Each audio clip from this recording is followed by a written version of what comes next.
بسم اللہ الرحمن الرحیم۔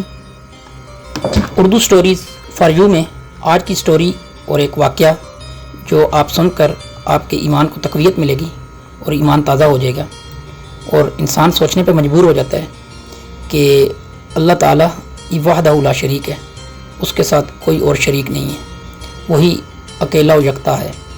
تو آئیے بغیر ٹائم ضائع کیے سٹوری کا آغاز کرتا ہوں۔ 1891 عیسوی سے پہلے اس دنیا کا کوئی انسان نہیں جانتا تھا کہ خدائی کا دعویٰ کرنے والے فرعون کی لاشوں کا کیا ہوا تھا، یا ان کی باقیات کا کہاں ہیں، یا کہیں ہیں بھی یا نہیں۔ الہامی کتابوں تورات، بائبل اور قرآن پاک میں اس واقعہ کا ذکر تفصیل سے ملتا تھا کہ حضرت موسیٰ علیہ السلام اور بنی اسرائیل قوم کا پیچھا کرتا ہوا فرعون پانی میں غرق ہو کر اپنی فوج سمیت مر گیا تھا، جبکہ حضرت موسیٰ علیہ السلام اور ان کی قوم کو پانی نے اللہ کے حکم سے گزرنے کا راستہ دے دیا۔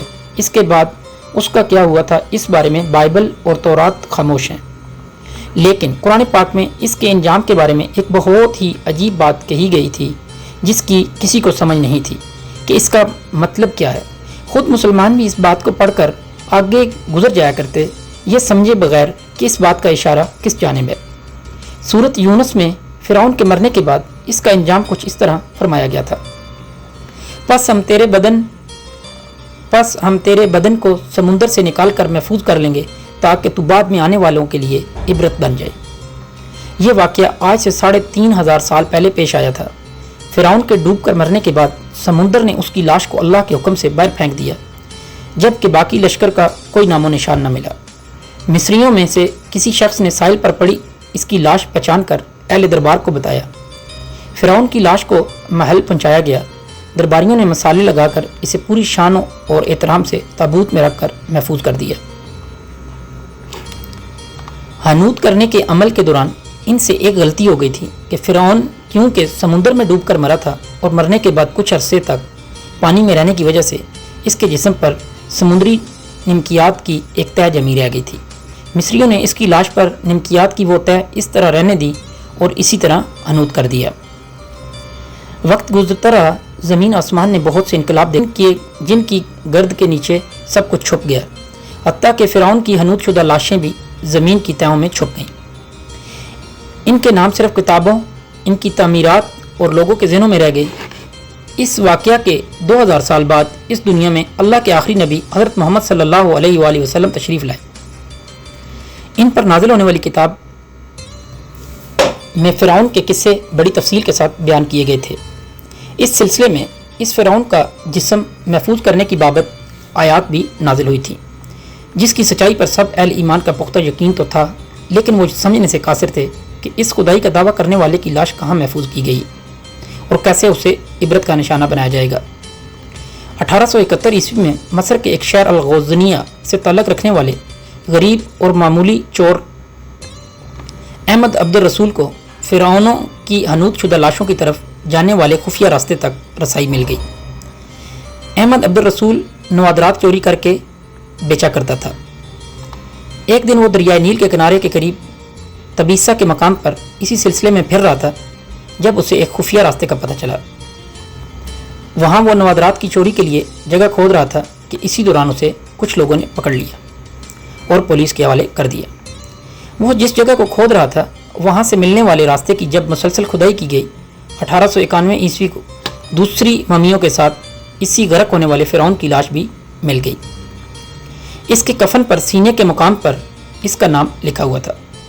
ان ممیوں کو ماہرین قاہرہ لے گئے۔ جب ان ممیوں کو ان کا تفصیل سے جائزہ لیا گیا تو فرعون والی ممی پر جمی نمکیات کی تہ سے تصدیق ہو گئی کہ یہ وہی فرعون ہے جسے اللہ نے پانی میں غرق کر کے بدترین انجام سے ہمکنار کیا تھا۔ یہ بہت بڑا واقعہ تھا۔ اس کی تصدیق کے لیے دنیا بھر کے ماہرین، آثار قدیمہ اور سائنسدان مصر کی طرف امٹ پڑے۔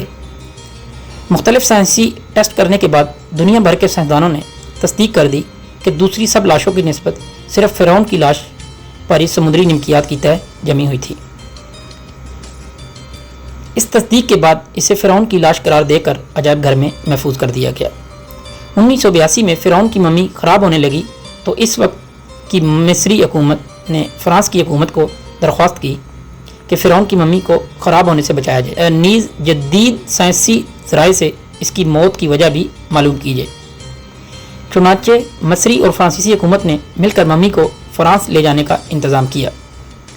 جب فرعون کی لاش کو فرانس پہنچایا گیا تو ایئرپورٹ پر اس دور کے فرانسیسی صدر بذات خود حکومت کے اعلیٰ عہدیداروں، تمام وزراء اور فوج کے افسران کے ساتھ استقبال کے لیے موجود تھے۔ فرعون کی لاش کا استقبال کسی عظیم زندہ بادشاہ کی طرح کیا گیا۔ فوجی دستوں نے سلامی دی۔ فرعون کی ممی کو ماہر ڈاکٹروں کی ٹیم کے حوالے کیا گیا۔ اس ٹیم کی سربراہی ڈاکٹر مورس بوکائے نے کی تھی۔ مائکروسکوپک ٹیسٹوں کے ذریعے ممی کے تمام اعضاء کا باریک بینی سے جائزہ لیا گیا تو معلوم ہوا کہ اس کی لاش اور جسم میں سمندری ذرائع بھی ابھی تک موجود ہیں اور موت کی وجہ بھی پانی میں ڈوبنے کی وجہ سے ہوئی تھی۔ ایک بادشاہ کی موت پانی میں ڈوبنے کی وجہ سے ہو، یہ ڈاکٹر مورس کے لیے حیرت کی بات تھی۔ اس نے اس ممی کے بارے میں مزید جاننے کی کوشش کی تو اس سے معلوم ہوا اس بادشاہ کی موت کے حالات مسلمانوں کے نبی حضرت محمد صلی اللہ علیہ وآلہ وسلم پر اتری کتاب قرآن پاک میں تفصیل سے درج ہیں۔ اسے علم تھا کہ جہاں سے یہ لاش ملی وہ ایک اسلامی ملک ہے، چنانچہ تجسس کے ہاتھوں مجبور ہو کر وہ مصر پہنچا۔ وہ ایک سائنسدان تھا۔ اس نے اس معاملے میں مصر کے ایک ہی سائنسدان سے ملاقات کی۔ اس سائنسدان نے قرآن پاک کھول کر اسے سورۃ یونس کی آیت 90 تا 92 کا ترجمہ لفظ بلفظ سنایا۔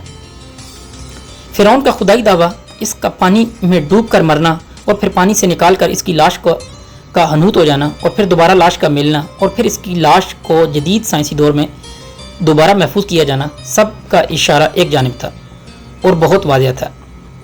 تجھے بعد میں آنے والوں کے لیے عبرت کا نشان بنا دوں گا۔ فرعون کی لاش ایسے محفوظ کر کے دنیا کے سامنے لا کر رکھ دی گئی ہے کہ انٹرنیٹ کی ایک کلک پر، رسائل و جرائد پر، ٹی وی چینلز پر اور عجائب گھر میں اربوں انسانوں کی آنکھوں کے سامنے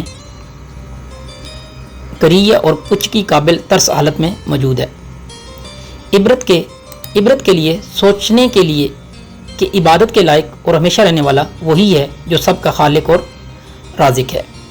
ڈاکٹر مورس نے آیت کا ترجمہ سنا تو اسی وقت پکار اٹھا، اللہ سچا ہے، قرآن سچا ہے اور اللہ کا نبی حضرت محمد صلی اللہ علیہ وآلہ وسلم سچا ہے۔ کلمہ پڑھا اور مسلمان ہو گیا۔ ناظرین، یہ تھی آج کی سٹوری جو آپ کے ساتھ شیئر کی گئی ہے۔